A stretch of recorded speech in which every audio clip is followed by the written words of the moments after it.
अगर मैं आपसे पूछूं कि 10 साल पहले अगस्त में कितनी बारिश हुई थी, आपको याद होगा? शायद नहीं होगा, और होना भी नहीं चाहिए।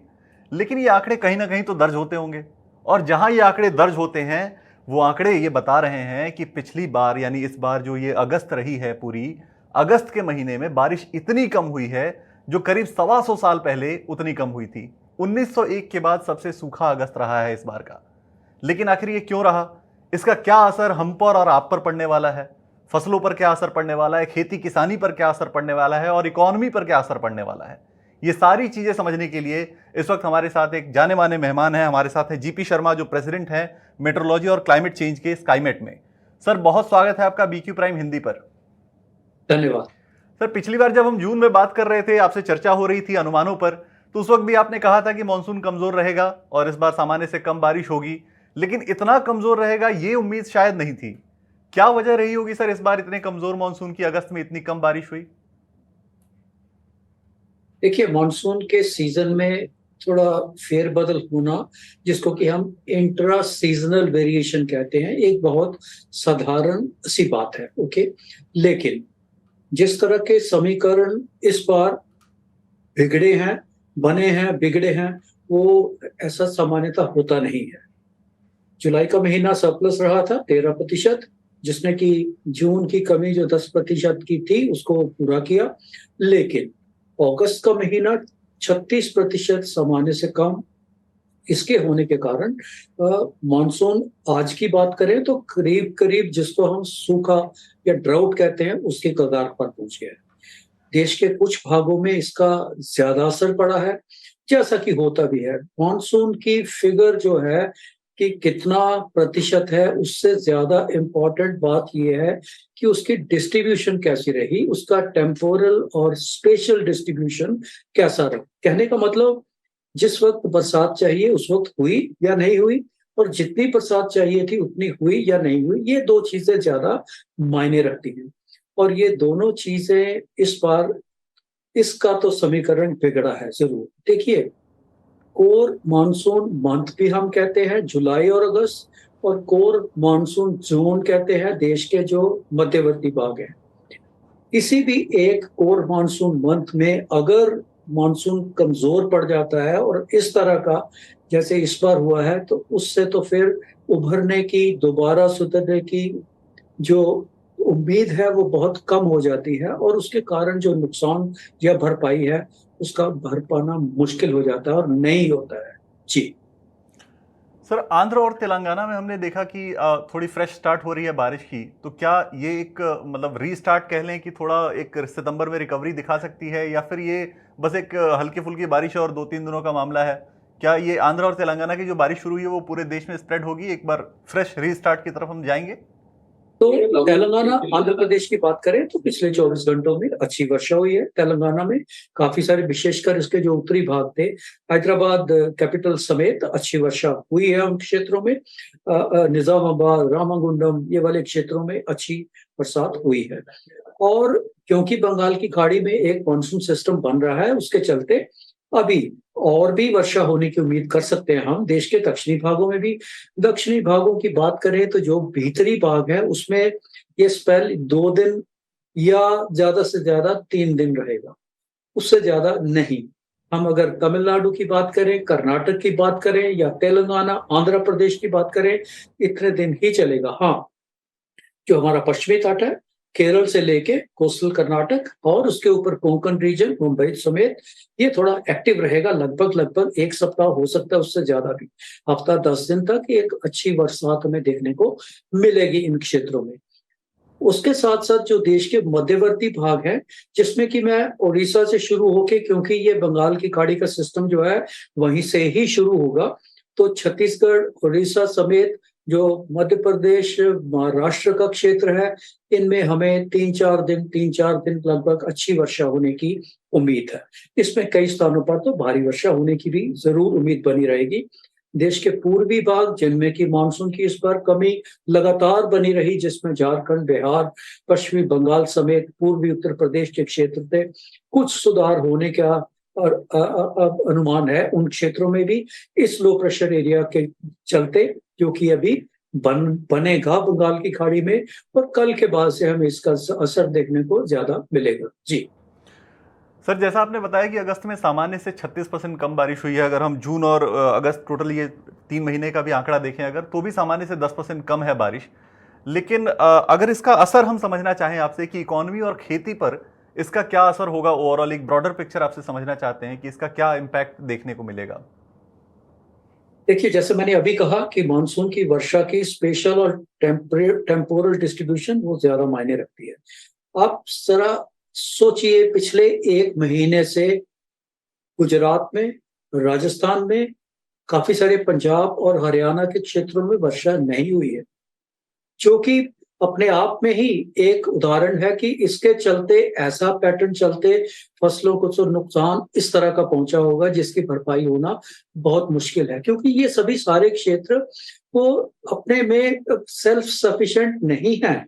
इनमें इतने रिसोर्सेस नहीं है कि वर्षा ना हो तो भी ये उसकी भरपाई कर पाए और सिंचाई कर पाए सभी फसलों की, और विशेषकर ऐसी फसलें जिनको कि पानी की बहुत सख्त और बहुत ज्यादा जरूरत रहती है, जिसमें कि धान की खेती, जो पैडी जिसको हम बोलते हैं, मुख्य रूप से उसको तो वर्षा की बहुत जरूरत रहती है। उसके साथ साथ जो शुगर केन है, उसको पानी की बहुत जरूरत रहती है, और फसल चाहे कोई भी हो, कुछ ना कुछ बरसात की जरूरत तो उसको रहती ही है।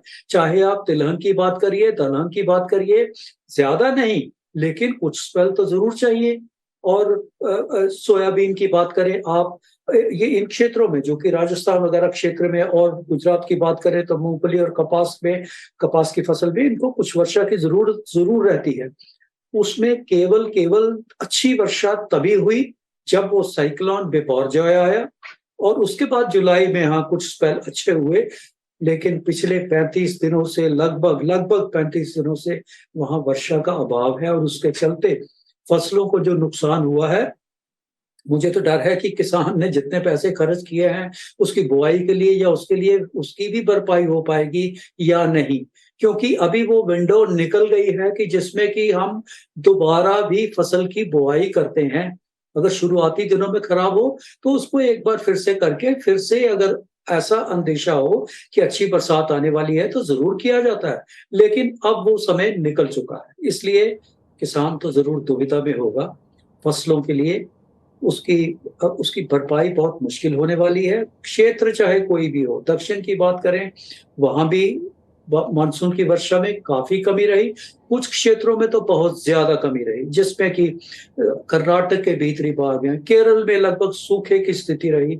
48% की कमी पहले देखने को मिली नहीं थी, सीजन में इतनी कमी कभी देखने को बहुत कम मिलती है।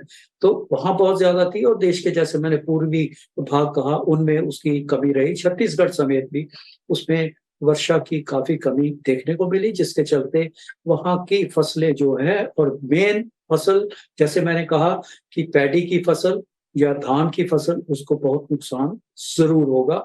इसके साथ चलते हुए वर्षा का अगर पैटर्न इस तरह का है, देखिए, एक तो जो वहां असामयिक वर्षा हो जाती है उससे भी नुकसान होता है, और जब चाहिए तब नहीं होती है तो उससे भी नुकसान है।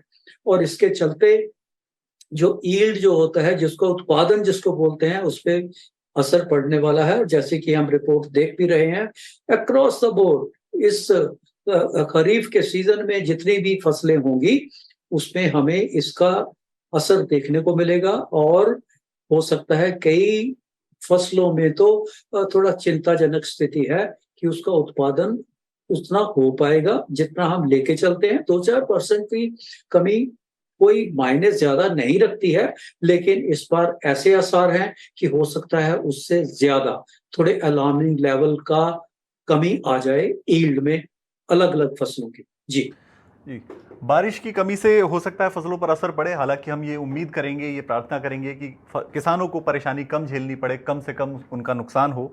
लेकिन जो मानसून की ओवरऑल चर्चा होती है वो अल नीनो और ला नीना के बिना पूरी होती नहीं है आमतौर पर। मैं आपसे ये समझना चाहूँगा उन लोगों के लिए जो किसान या फिर जो एग्रीकल्चर से जुड़े लोग इस वक्त ये आपका ये कन्वर्सेशन देख रहे हैं, उनके लिए मैं ये समझना चाहूँगा कि अल नीनो की जो स्थिति बन रही है या बन गई है, जो स्थिति ये कितने लंबे समय तक चलती है, और ये जो साइकिल है अल नीनो का और ला नीना का, ये कैसे सर्कुलेट करता है? क्या ये लंबे समय तक चलती है या फिर एक साल रहा अल नीनो, अब अगले साल जो है वो ला नीना की स्थिति बन सकती है? क्या ऐसा होता है? सामान्यतः एल नीनो और ला नीना का साइकिल 9 से 12 महीने का होता है। हालांकि हमने पिछला देखा साइकिल, जैसे ला नीना की स्थिति 3 साल, ट्रिपल डिप ला नीना जिसको कहते हैं, 3 साल तक बना रहा। पहले भी ऐसे उदाहरण हैं, जरूरी नहीं है कि इसी बार केवल हुआ है, लेकिन कम है। इसी तरह जो एल नीनो है वो जनरली ज्यादातर एक ही सीजन तक रहता है। कुछ उदाहरण जरूर हैं जिसमें कि वो 2 साल तक भी चला है, लगभग लगभग 25 से 30 महीने तक चला है। 2-3 एग्जाम्पल पिछले 50 साल की बात करें तो उसमें जरूर है, लेकिन सामान्यतः बात करें तो अल नीनो का, ला नीना का साइकिल 9 से 12 महीने का होता है। जैसे अल नीनो का है तो मार्च के महीने में ज्यादातर वो बनना शुरू होता है। उसकी पीक जो है लगभग सितंबर, अक्टूबर, नवंबर में हो जाती है, और जिसको हम फॉल ऑफ द ईयर कहते हैं, तब भी हमें उसका असर देखने को मिलता है दिसंबर जनवरी में। और फरवरी आते आते अगले साल का जो फरवरी का महीना, उसके बाद से उसका डीके शुरू हो जाता है अल नीनो का। ये एक नॉर्मल साइकिल है। तो मार्च अप्रैल से लेके अगले साल फरवरी मार्च तक ये एक सामान्य साइकिल है अल नीनो का। और हम इसमें ऐसा ही लेके चलेंगे कि अभी जो अल नीनो का प्रभाव है ये नॉर्थ ईस्ट मानसून में भी रहेगा, रबी फसल की जब शुरुआत होगी उनमें भी रहेगा, और जो विंटर सीजन है उसमें भी अल नीनो का प्रभाव हमें देखने को मिलेगा। एक तो जो अल नीनो के चलते जो कमी वर्षा में आ जाती है, उसका असर आने वाली जो फसल है रबी क्रॉप्स, उसमें जरूर देखने को मिलता है, क्योंकि एक तो हवा में नमी नहीं होती है, जमीन के अंदर सॉइल मॉइस्चर जो है वो कम होता है, रिजर्वॉयर्स वगैरह वाटर बॉडीज जितनी है उनका जो जल का स्तर होता है वो लोएस्ट रहता है, वो जो कि चिंताजनक रहता है। तो वो संतोषजनक नहीं होता है। पर अच्छी बात केवल ये है कि अल नीनो के असर को देखें तो जो नॉर्थ ईस्ट मानसून होता है, जो कि मेनली दक्षिण भारत में हम देखते हैं, उसमें उसका इतना एडवर्स इम्पैक्ट नहीं होता। ये एक थोड़ी अच्छी बात है। हालांकि मानसून, चाहे साउथ वेस्ट मानसून कहिए या नॉर्थ ईस्ट मानसून, वेरिएबिलिटी बहुत रहती है, लेकिन लंबे समय के रिकॉर्ड के हिसाब से बात करें तो जो अल नीनो जितना साउथ वेस्ट मानसून के लिए कष्ट देता है या उसको, उसके लिए थोड़ा डेंजरस गिना जाता है, उतना डेंजर उसके लिए नहीं होता। और इसी तरह जो विंटर का सीजन भी है, जो कि वो रबी की फसल जो उत्तर भारत की है उसमें उसके बहुत मायने रखते हैं, तो उसमें भी उसका बहुत ज्यादा उतना असर प्रभाव देखने को नहीं मिलता। लेकिन अभी की स्थिति देखते हुए जो जलाशय हैं जिनका जल स्तर सामान्य से पिछले 10 साल की एवरेज कहें तो इस वक्त उससे भी कम है। कुछ ही भरपाई हो पाएगी सितंबर के इस हफ्ते 10 दिन में, उसके बाद से मानसून एक बार फिर से दोबारा से कमजोर हो जाएगा। मानसून जो सितंबर के दूसरे हाफ में, मुझे नहीं उम्मीद कि वो ज्यादा जोर पकड़ेगा। एक बार फिर से अगर कमजोर होगा तो इसलिए वो एक संतोषजनक स्थिति नहीं है। तो आने वाले समय के लिए भी थोड़ा सा चिंता का विषय बना रहेगा। जहां तक पानी, सिंचाई, इरिगेशन, ये सब जितने वाटर बॉडीज हैं उनके स्तर को लेके, जल स्तर को लेके हमें उसके लिए पहले से तैयारी जरूर करनी पड़ेगी, क्योंकि अल नीनो से किसी किसी भी मर्सी की उम्मीद मत रखिए कि वो शायद शायद जल्दी खत्म हो जाए। ऐसा नहीं होने वाला जी। सो चिंता रहेगी, परेशानी रहेगी, किसानी के लिए, खेती के लिए परेशानी रहेगी, मानसून की कमजोरी ओवरऑल परेशान करेगी। लेकिन इन सब चीज़ों के बीच जो आपने सारी चीज़ें बताई कि क्या प्रिपरेशन की जा सकती है और पहले से तैयारी की जा सकती है, ये काफ़ी बेहतरीन रहा हमारे व्यूअर्स के लिए। आज समय निकालने के लिए आपका बहुत शुक्रिया सर। आपने काफ़ी डिटेल में सारी चीज़ें समझा दी और सब एक तरह से आपने अल नीनो की स्थिति और ला नीनो का कंडीशन जो है वो पूरा समझा दिया। आपने खेती किसानी तक की बात की। बहुत शुक्रिया आज वीकी प्राइम हिंदी से बात करने के लिए। धन्यवाद।